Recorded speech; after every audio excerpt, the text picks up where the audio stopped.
And now we get a peek at some of the top players here for this Madden Ultimate Team matchup. Brandon Gaudin, Charles Davis ready to go in the booth. We hope you're ready to go at the controls. Let's play.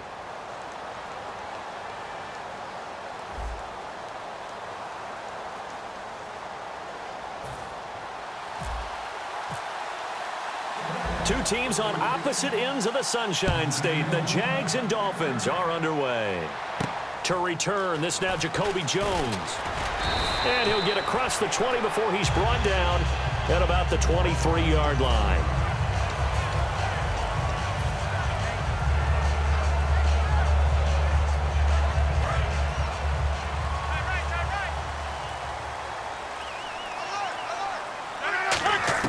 On 1st and 10, here's Rodgers. Now he'll dump it underneath to his running back, complete. And they're able to get this one across the 35. Good route, good pickup for first down yardage, and that is a tough one to cover, the angle route, because a running back getting out of the backfield, if you're trying to cover that, especially if you're in the linebacker spot and you're seeing this play develop, he heads out towards the flat first, and that often gets you to overcommit running in that direction. Then he cuts back up inside you into the middle of the field. That's what we just saw there for a nice pickup. They go play action here on first down. Sliding out of the pocket. On the right side, it's Hilton with a catch. 26 yards on the pickup there. And that's good for a Miami first down. Well, we know he's got the speed there. He needed the speed and the hands. A great catch. And because of that speed, you have to respect it as a defender. So you have to either play off or make sure you're somehow in contact with him, and he's able to do exactly what you said. Use the speed to his advantage and go up and get the football. Now with the play clock at 4, we're going to get a timeout called. They'll have 2 remaining as we step aside here in this first quarter.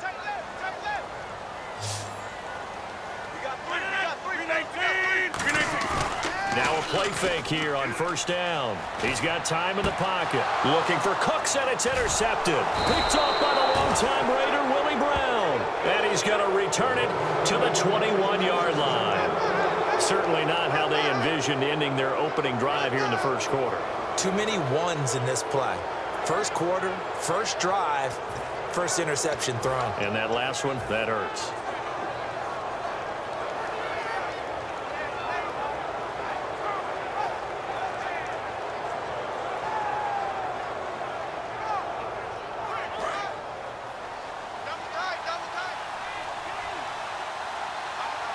They send Green to the left on his own. Now McNair. This one grabbed by A.J. Green. They'll get 16 yards there. And it's good enough for a Jacksonville first. An ex-teammate used to tell me all the time, I hate experienced quarterbacks because no matter what, you really can't hide what you're doing. And I think that right there, he knew right away where the blitz was coming from, where his primary guy was going to be, and he ended up going to a secondary target for a nice game. I was just going to ask you, that wasn't the primary target. He's so good at that, isn't he? I think he knew right away that he wasn't going to get to his primary guy. I think he read that as soon as he got to the line of scrimmage, knew where the pressure was going to come from, and said, I know how to beat that, and that's what he did. Escaping the pressure right. It's complete. This is Derrick Henry. And he'll be marked down deep into Miami territory. It's a big play for the Jaguars. And even 40 yards. So after that big play, let's see if they can catch their defense maybe on their heels. From the red zone now, they'll look to throw. Now that'll be tipped and intercepted. Picked off by the Pro Bowl safety Cam Chancellor. And a big turnover there as his guys will get the football back. And the Dolphins getting set to go here.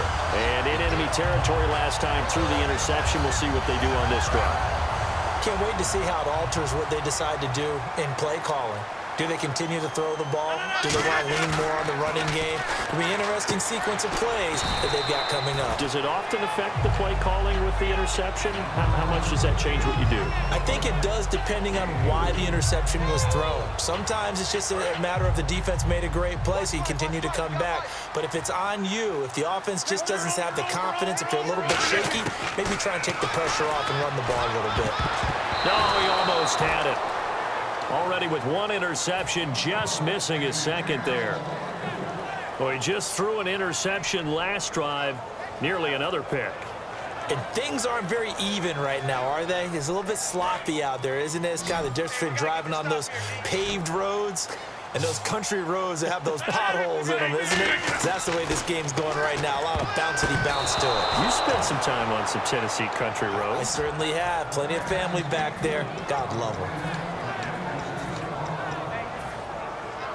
And they're going to at least line up to go for it here on 4th down. They come up in an empty set. 4 wide receivers, 1 tight end. They come out 5 wide, 3 of them to the right side. And this is incomplete. So certainly an interesting call there to go for it. And now, boy, the ball's going to go over on downs here inside the 10-yard line. And out now comes Jacksonville as they get ready to go. And they had a nice little drive going last time. Threw the interception in the red zone. Costly. Bad enough to throw it anywhere, but that drives coaches insane when they're thinking about, hey, we got a shot at points already. We're already in a spot where you think. Got his man, it's caught. Touchdown, Jaguars. A.J. Green from 6 yards away. And the Jags have taken the early lead. So the first play of the drive, they strike through the air and score it. A lot of coaches like change of possession as a time to go ahead and strike, and that's what we saw there. Ball turned over, first play, right to the end zone.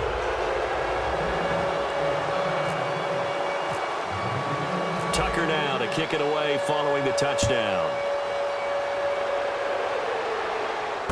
This will be fielded at the 6. And he'll make it across the 20 as his guys will set up shop at the 23-yard line. So now here come the Dolphins. And last time out, went for it on 4th down, turned it over, gave him great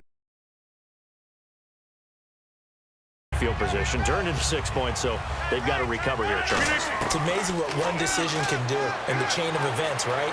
The decision to go for it on 4th down. Caused all of that. It caused every. And this will be caught at the 30. And all the way in for a Miami touchdown. T.Y. Hilton, 77 yards. And the Dolphins are a 2-point conversion away from tying this football game.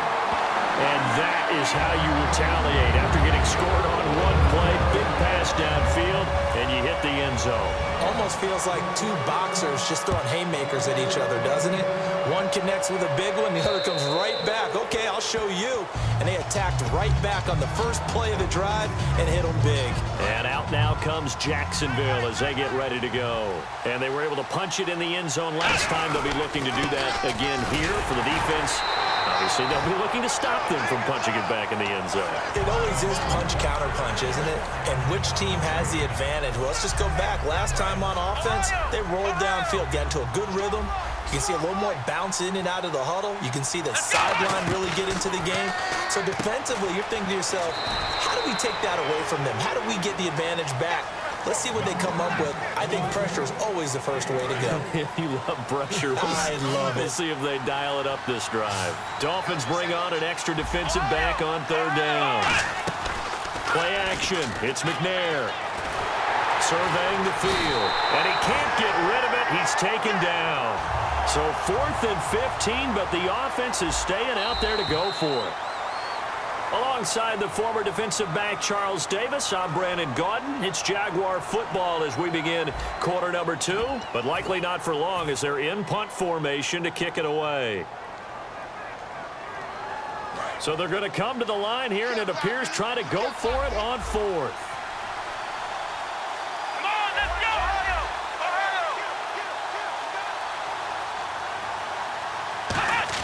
They're indeed going for it as they look to throw. He gets it to Brown, complete. And he's brought down after a good gain.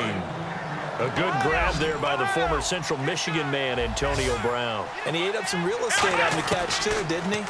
I think the most impressive part of it, though, if there's a chance for him to get the football, even though he was covered well, he somehow finds a way to get it. And defensively, they were in zone coverage there. Do you have to be a little careful you're losing playing against a good quarterback like he is to not play too much zone? Yeah, you have to be careful about how much time you're giving up. I think it's a good point you just brought up. So maybe if you still want to play zone, you go to a zone blitz scheme. And you can drop anyone out of your defensive front. Defensive end, defensive tackle. It doesn't matter. You just exchange someone to bring more pressure towards the quarterback and still try and cover downfield. No, he almost had it. Already with one interception, just missing his second there. Here's play number 7 on the drive. This is 3rd and 7.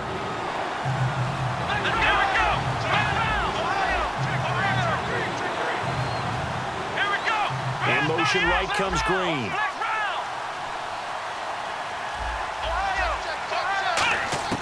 Now McNair. And he's going to be sacked. They sack him back right at the midfield stripe. Lawrence Taylor in there to get him his second sack now of the afternoon. Now how about this? 4th and long, and they're going to go for it. From the midfield stripe, they'll look to throw. He'll rifle this one deep right side. Looking for Green, and it's intercepted. It's the former Seahawk, Richard Sherman. And a very good return as he takes us all the way up to the 35-yard line. A minute 52 left to play in this second quarter. And a loose football. And Cooks has it over the middle. And they take possession of the football and have it at the 36-yard line. And out now comes Jacksonville as they get ready to go. And 2 interceptions already here in this first half. That's got to affect him a little bit, right? He's got to be thinking about it. He's got to be thinking about it, but